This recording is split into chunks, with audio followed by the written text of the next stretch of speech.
अब आप देख लें जितने भी वक़ूए हुए हैं या वाक़यात हुए हैं, कितने संगीन वाक़यात हुए हैं, तो उसमें इनका कोई रोल नहीं है। पहाड़ी इलाका है, कबायली इलाका है, उसमें इनकी बहुत ज़रूरत थी। ये जो फितरन ख़वारिज है, फितरन हिंदुस्तान है, इनको रोकने, वो तो ट्रेनिंग याफ्ता है, उनकी तो ट्रेनिंग कैम्प है। ये जो हमारी फेडरल कांस्टेबलरी है, ये सिर्फ KP के लिए नहीं होगी, कश्मीर में भी काम करेगी, सही, ये गिलगित बल्तिस्तान में भी काम करेगी, कि KPK में भी काम करेगी। खासतौर पर जो ट्रेनिंग है ना, ये इंसान में एक जज्बा पैदा करती है, उसे वार्म अप करती है और उसे तैयार करती है उस टारगेट के लिए। इन्हें असले की ज़रूरत है, गाड़ियों की ज़रूरत है।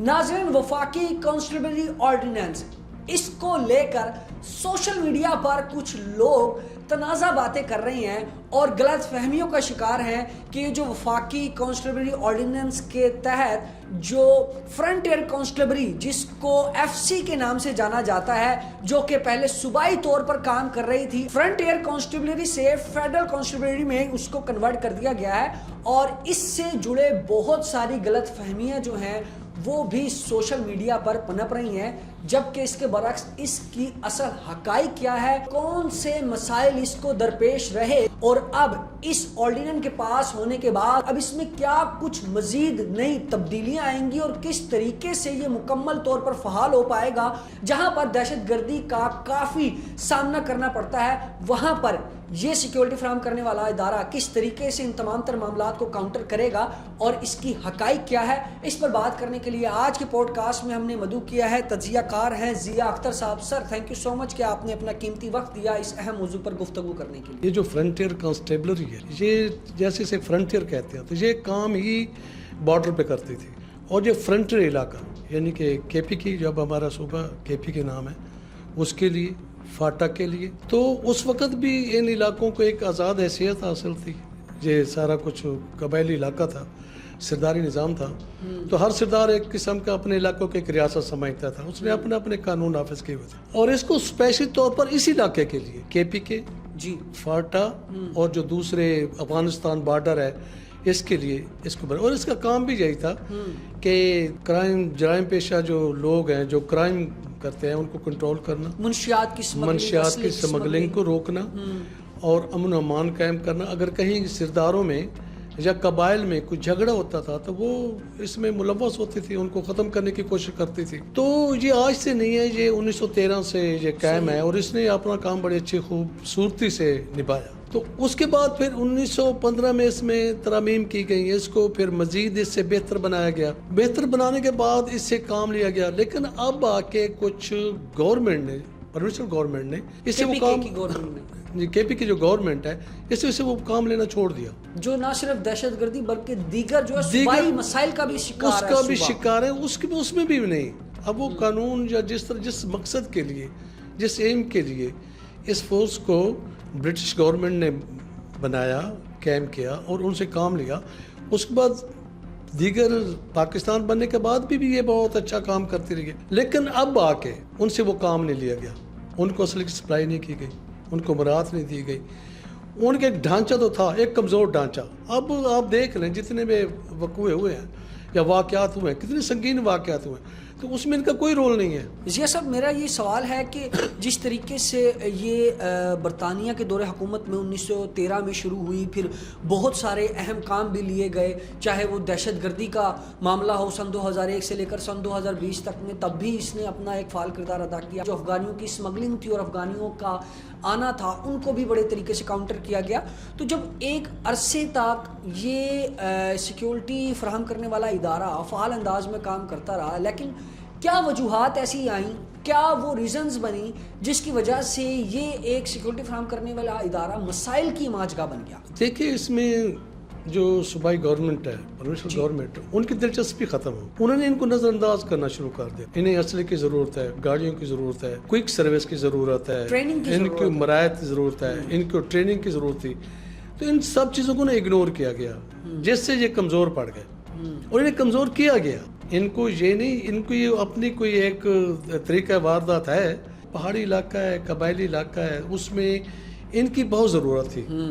لیکن اگر یہ مضبوط ہوتے تو شاید امن آتا. لوگوں کو انہوں نے روکا. افغان وار میں انہوں نے کہیں جا کے اپنے فرائض کو بہت بہتر طریقے سے انجام دیا, اور انہوں نے وہاں سے ایسے غیر قانونی لوگوں کو آنے سے روکا, اسلحے کو روکا, سمگلنگ کے روکا, منشیات کی روک تھام ان کا بڑا کردار تھا, اور یہ بڑا زور سے کام کر رہے تھے. پھر اچانک ان کی وہ برات لے لی گئی, ان کو برات نہیں دی گئی, ان کی پے نہیں, اور خصوصی طور پر ان کے ٹریننگ سینٹر نہیں. یہ جو فتنہ خارج ہے, فتنہ ہندوستان ہے, ان کو روکنے, وہ تو ٹریننگ یافتہ ہے, ان کی تو ٹریننگ کیمپ ہے. ایک فورس ہے, اس کے پاس اسلحہ جدید نہیں ہے, اس کے پاس مرات نہیں ہے, اس کے پاس ٹریننگ نہیں ہے. خاص طور پر جو ٹریننگ ہے نا, یہ انسان میں ایک جذبہ پیدا کرتی ہے, اسے وارم اپ کرتی ہے اور اسے تیار کرتی ہے اس ٹارگٹ کے لیے. اگر آپ ٹریننگ نہیں دیں گے, ان کو اخلاقی طور پر, دماغی طور پر سیٹ نہیں کریں گے, ان کی تربیت نہیں دیں گے, تو وہ کچھ بھی نہیں کرے گی. صحیح بات. تو یوں انہوں لوگوں نے جان بوجھ کے ان کی جو فنڈ تھے انہوں نے کہیں اپنے طور پہ خرچ کرنے شروع کر دیے اور اگنور کرنا شروع کر دیا. تو اس سے آ کے نا اس فورس کو نا ایک ڈیمیج کیا گیا, اور جان بوجھ کے ڈیمیج کیا گیا. اچھا ضیاء صاحب, جس طریقے سے وزیر مملکت برائے داخلہ طلعت چودھری صاحب کی جانب سے پریس کانفرنس کی گئی اور اس بات کا باقاعدہ طور پر اعلان کیا گیا کہ جو وفاقی کانسٹیبلری آرڈیننس ہے, اس کے تحت جو ہے فرنٹیئر کانسٹیبلری جو ہے وہ فیڈرل کانسٹیبلری میں کنورٹ ہونے جا رہی ہے, تو اس کے تحت جو اب اس کا ورکنگ ہیرارکی ہوگی, ورکنگ سٹرکچر ہوگا, وہ کس طریقے سے ہوگا؟ کون کون سے صوبے ہیں, کون کون سے علاقے ہیں جن پر یہ ان کا دائرہ کار جو ہے وہ وسیع کر دیا جائے گا, اور اسی کے ساتھ ساتھ جو نئی بھرتیاں ہوں گی اس کے حوالے سے کیا ہیرارکی ہوگی, اور جو ان کے اعلیٰ سربراہان ہوں گے ان کی کمان کس محکمے کے پاس ہوگی؟ اب اس میں اگر ایک صوبہ اپنی اس فورس کو ریلائز نہیں کر رہا, اسے وہ کام نہیں لے رہا, اس کو اچھے طریقے سے ڈپلوائے نہیں کر رہا, تو اگر وہی کام اگر وفاق اپنے ذمہ لیتی ہے, وفاق انہیں مراد دیتی ہے, گاڑیاں دیتی ہے, اسلحہ دیتی ہے, اور ان کے ایک اچھا استعمال کرتی ہے, ان کے ایک اچھی ٹریننگ کرتی ہے, ان میں نئی بھرتیاں کرتی ہے, اس میں تھوڑی سی تبدیلی کرتی ہے, اگر اس تبدیلی سے یہ جو ہماری فیڈرل کانسٹیبلری ہے یہ صرف کے پی کے لیے نہیں ہوگی, کشمیر میں بھی کام کرے گی, صحیح, یہ گلگت بلتستان میں بھی کام کرے گی, کہ کے پی کے میں بھی کام کرے گی, اور اس سے بہتر ہے کہ یہ ایک مرکز کے ماتحت ہو کہ جب اور جس وقت چاہ, اور ان کو کام پتہ ہوگا کہ ہمیں کسی وقت بھی ہمیں حکم مل سکتا ہے, ہم نے موو کرنا ہے. جب ان کے پاس مرات ہوں گی, ان کے پاس گاڑیاں ہوں گی, اچھی پے ہوگی, اور ان کی ایک اچھی ٹریننگ ہوگی, تو لامحالہ یہ جس صوبے میں بھی جو ڈپلائی کریں گے طور پر یہ ادھر پہنچ جائیں گے. جو ایک ہاتھ پہ باندھ کے بیٹھے ہیں اور وہ یہ رونا روتے ہیں کہ ہمارے پاس کچھ بھی نہیں, تو جب اس کو ایک منظم طریقے سے استوار کیا جائے گا اور منظم طریقے سے چلایا جائے گا, اور ان کا مقصد بھی یہ ہوگا کہ دہشت گردوں کے خلاف بدامن اور جو خاص طور پر فتنے پھیلانے والے لوگ ہیں, فسادات پھیلانے والے, اور کسی وقت ووٹ کر یہ فساد کر دیتے ہیں, تو ایک مرکز وہ اسی وقت اس کو کوئک کریں گے. لیکن کے پی کی گورنمنٹ تو ایسے فسادات پہ وہ تو کام ہی نہیں کرتی تھی. پارا چنار میں پیچھے دونوں کتنے دن جنگ رہی, لوگ مرتے رہے, انہوں نے کیا کیا؟ ان کے پاس کوئی فورس ہی نہیں تھی. اس فورس کو ڈپلائی کرتے, خود جاتا وزیر اعلیٰ وہاں جا کے کام کرتے. تو اگر ایک ایسی فورس مرکز کے ماتحت ہوگی تو وہ کوئک سروس کام کرے گی, اور انشاءاللہ ایک اچھا فعل ہے, ایک اچھا کام ہے, اور اسے ہونا آج سے نہیں ہونا چاہیے. یہ تو کم از کم 5 سال پہلے ہو جانا چاہیے تھا, 6 سال پہلے ہونا چاہیے. اگر ایک ایسی فورس بن رہی ہے, بلکہ بن چکی ہے, جی, اس پہ کام شروع ہو رہا ہے, تو میرے بھائیوں کو نہیں چاہیے کہ ایسا کریں گے نہیں جی وہ تو ٹھیک نہیں ہے, یہ ہے وہ ہے. آپ پہلے حالات تو دیکھیں. ہمیں ضروری ہے, ہمیں سب سے بڑا مسئلہ سیکورٹی ہے. ہمیں نہیں پتہ کب ہمارا دشمن ہم پہ وار کرتے, تو اس کے لیے ایک ایسی فورس ہونے کا ضروری ہے. اور ماشاءاللہ جس کی بھی یہ ذہنی اختراع ہے, جس نے بھی یہ ذہن میں کہا ہے کہ ایسی فورس ہونی چاہیے. ایک تو ڈائریکٹلی یہ وفاقی وزارت ہے جو داخلہ ہے اس کے ماتحت ہوگی. پہلے کہیں اگر کہیں کرائم ہوتا تھا یا دہشت گردی کا وقوع ہوتا تھا یا کسی قسم کا بھی کوئی پرابلم ہوتا تھا تو دوسری فورس کی ضرورت پڑتی تھی, ہمیں ویٹ کرنا پڑتا تھا. لیکن اب یہ ویٹ کی بات نہیں ہے, اب انتظار نہیں ہے. اب حکومت جیسے ہی اس کوئی فورس کے تحت سیولینز کے معاملات بالکل اس فورس کے تحت کوئک طور پر انہیں کسی کے انتظار کی ضرورت نہیں ہے, کسی دوسری فورس کی ضرورت نہیں ہے, تو یہ فوراً اس کو استعمال میں لائے گی. یہ کوئک طور پر وہ اپنا جو ٹارگٹ ہے اس کو یہ اچیو کرے گی. جب پہلے کوئی ایسا وقت ہوتا تھا ہمیں رینجرز کو تعینات کرنا پڑتا, اس کے لیے آپریٹرز لینا پڑتا ہے, صوبوں کی اجازت لینی پڑتی تھی. یعنی کہ اگر آپ نے جس طریقے سے بات کی تھی کہ اگر 5 سے 10 سال پہلے ہی یہ کام ہو جاتا, یہ آج سے میری بات سنیں, یہ آج سے 5-10 سال پہلے ہو جانا چاہیے تھا. اور ایک ایسی فورس جو انسداد دہشت گردی کے لیے, کرائم کنٹرول کے لیے, بد امنی کو कंट्रोल करने के लिए, तो वो इसको ज़रूरी था। और ये जो लोग इसकी कर रहे हैं ना मुखालफत, जो जाएं पहले पढ़ें, देखें ये इसका वजूद कब हुआ, इसने क्या किया और किस तरह काम कर रही थी, फिर इसके साथ क्या हुआ।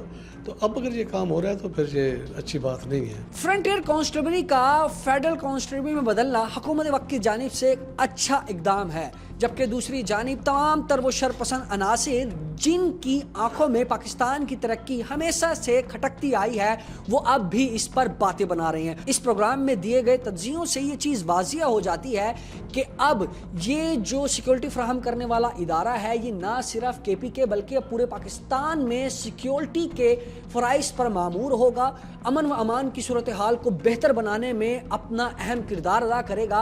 और उन तमाम तर शरपसंद अनासिर के लिए इस प्रोग्राम में ये भी वाजिया पैगाम दिया गया है तज्ज़ियाकार की जानिब से कि आप जो मुख्तलिफ सो कॉल्ड किस्म के नैरेटिव्स बना रहे हैं अवामुन नास को बेवकूफ़ बनाने के हवाले से, पहले अज खुद अपनी रिसर्च को बेहतर करें ताकि अब फैसला बआसानी कर सकें। इसी के साथ अपने मेज़बान हारून ताहिर को दीजिएगा इजाज़त। नए प्रोग्राम में दोबारा हाजिर होंगे। अल्लाह निगहबान।